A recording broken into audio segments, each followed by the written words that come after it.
Materi yang pertama kita bahas tentang kromosom. Apa itu kromosom? Kromosom merupakan struktur berbentuk seperti kumpulan benang-benang halus yang berfungsi sebagai pembawa informasi genetik dari induk kepada keturunannya. Sel tubuh kita punya 23 pasang atau 46 buah kromosom. Nah, dari 23 pasang atau 46 kromosom yang ada di sel tubuh kita bisa dibedakan menjadi kromosom tubuh atau autosom dan kromosom kelamin atau gonosom. Setiap sel di tubuh kita akan memiliki kromosom yang berpasangan, disebut sebagai pasangan kromosom homolog, sehingga sel tubuh kita bersifat diploid atau 2N. Tapi untuk sel kelamin atau gamet, kromosomnya nggak berpasangan, sehingga bersifat haploid atau N. Kromosom tubuh atau autosom itu berfungsi untuk mengontrol sifat-sifat tubuh suatu organisme, tapi tidak ikut menentukan jenis kelamin. Kromosom tubuh dilambangkan dengan simbol A yang berasal dari kata autosom. Jumlahnya ada 22 pasang atau 44 buah, sehingga sering dituliskan sebagai 22AA atau 44A. Kromosom kelamin atau gonosom berfungsi untuk menentukan jenis kelamin suatu organisme dan beberapa sifat tertentu. Gonosom berjumlah 1 pasang atau 2 buah. Kalau pada laki-laki, gonosomnya terdiri dari kromosom X dan Y, sehingga sering dituliskan sebagai XY. Sementara pada perempuan, gonosomnya terdiri dari sepasang kromosom X, sehingga ditulis sebagai XX. Nah, gonosom ini juga ada di sel tubuh kita, bukan hanya di sel kelamin atau gamet saja. Makanya, secara lengkap, rumus kromosom sel-sel tubuh kita itu pasti mengandung autosom dan gonosom. Detailnya bisa kita lihat di tabel berikut ini. Perbedaan pembelahan sel mitosis dan meiosis. Jika dilihat dari pengertiannya, mitosis dan meiosis mempunyai penjabaran yang berbeda. Mitosis merupakan proses pembelahan sel di mana kromosom yang terdapat di dalam nukleus terbelah menjadi 2 set kromosom identik.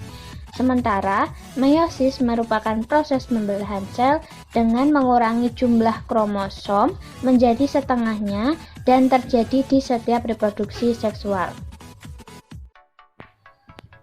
Perhatikan baik-baik sel induk sebelum melakukan pembelahan. Sel induk ini merupakan sel diploid yang memiliki jumlah kromosom sebanyak 6 buah kromosom. Masing-masing kromosom hanya memiliki 1 buah kromatid. Apabila sel ini telah melewati tahapan interfase dan memasuki tahapan profase, maka bisa melihat pada profase mitosis, tiap-tiap kromosom telah memiliki 2 kromatid, dan kromosom berada dalam keadaan tersebar di dalam sel.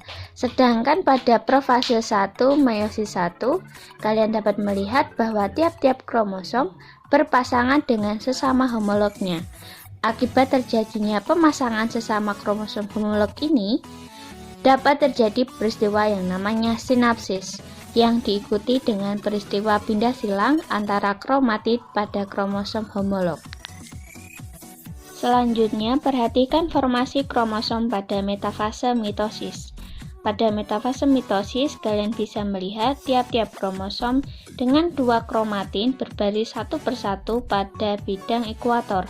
Sementara pada metafase 1, meiosis 1, setiap pasangan kromosom homolog berbaris berpasangan pada bidang ekuator.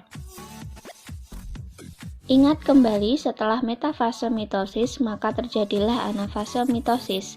Pada anafase mitosis, maka kromatid dipisahkan menuju kutub yang berlawanan akibat pemendekan benang-benang spindle.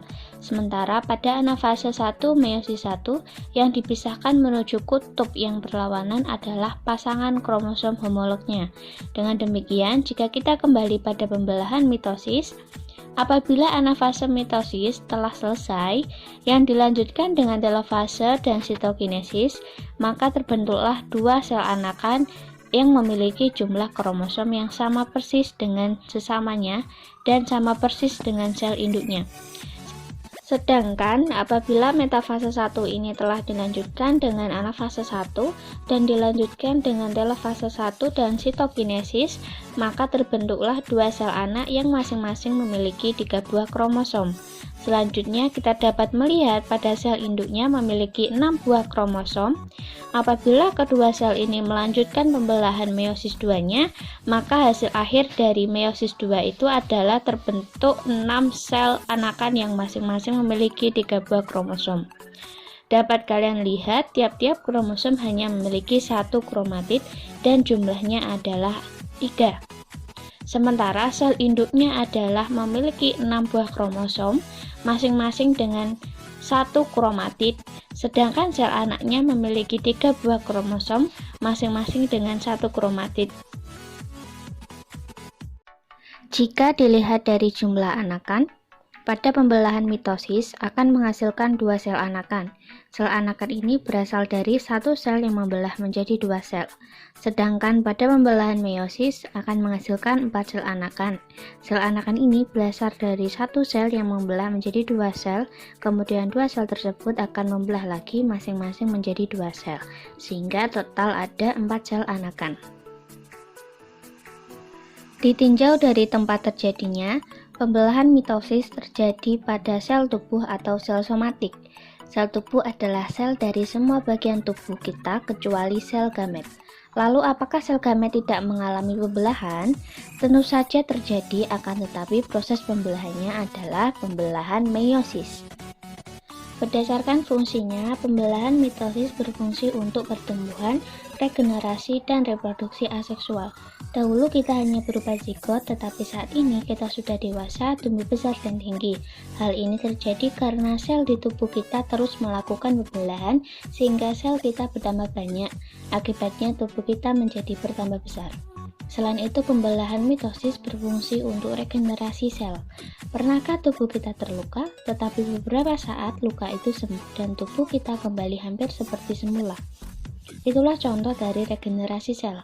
Ketika beberapa sel rusak, maka sel yang berada di sampingnya akan melakukan mitosis untuk mengganti sel rusak tersebut.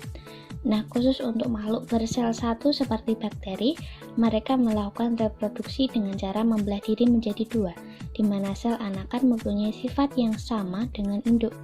Sedangkan pembelahan meiosis berfungsi untuk pembentukan sel gamet, yaitu sperma dan ovum. Pada organ reproduksi laki-laki terdapat spermatogonium dan pada perempuan terdapat oogonium. Setiap satu sel spermatogonium atau satu sel oogonium akan mengalami pembelahan meiosis sehingga dihasilkan sperma dan ovum. Sel anakan dari hasil pembelahan mitosis mempunyai jumlah kromosom yang sama seperti induknya. Jika sel induk mempunyai 46 kromosom, maka sel anak akan mempunyai 46 kromosom juga. Sel anakan dari proses mitosis disebut dengan sel diploid. Sedangkan pada pembelahan meiosis, sel anakan mempunyai jumlah kromosom setengah dari induknya.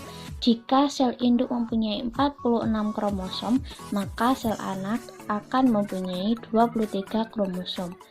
Sel anakan dari proses meiosis disebut dengan sel haploid.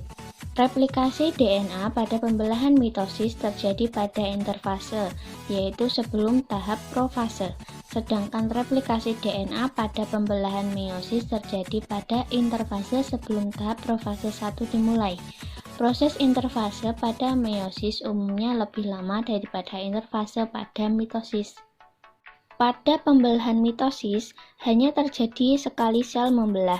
Untuk mencapai pembelahan ini harus melewati 4 tahap, yaitu profase, metafase, anafase, dan telofase sitokinesis. Sedangkan pada pembelahan meiosis terjadi 2 kali sel membelah, yaitu pada tahap 1 meiosis dan tahap 2 meiosis. Pada tahap 1 harus melewati 4 proses agar terjadi pembelahan sel, yaitu profase 1, metafase 1, anafase 1, dan telofase 1 sitokinesis. Hasil sel anakan dari tahap 1 akan melanjutkan 4 proses lagi untuk mencapai pembelahan, yaitu profase 2, metafase 2, anafase 2, dan telofase 2 sitokinesis. Berdasarkan sinapsis kromosom homolog, pada pembelahan mitosis tidak terjadi sinapsis kromosom homolog. Sinapsis hanya terjadi pada proses meiosis. Kromosom homolog adalah kromosom yang bentuk dan ukurannya sama. Sinapsis kromosom homolog terjadi di proses profase 1.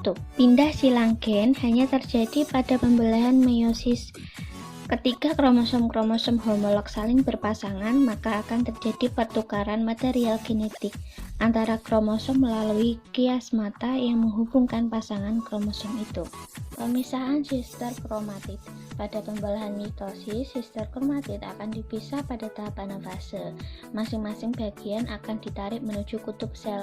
Sedangkan pada pembelahan meiosis, pemisahan sister kromatid terjadi di anafase 2. Pada anafase 1 yang terjadi adalah pemisahan pasangan kromosom homolog. Pemisahan sister kromatid baru terjadi di tahap 2.